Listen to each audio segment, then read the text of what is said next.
ముంబైలో వానలు కుమ్మేస్తున్నాయి. ఎడతెరిపి లేని వర్షాలకు రహదారులు జలమయమయ్యాయి. అటు వానలోనే తడుస్తూ స్థానికులు ఎంజాయ్ చేస్తున్నారు. మరో 2 రోజుల పాటు వర్షాలు పడతాయని వాతావరణ శాఖ తెలిపింది.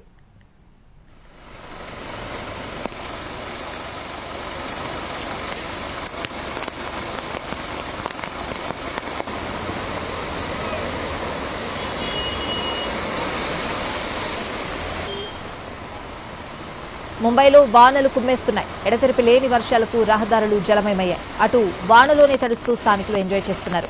మరో 2 రోజుల పాటు వర్షాలు పడతాయని వాతావరణ శాఖ తెలిపింది.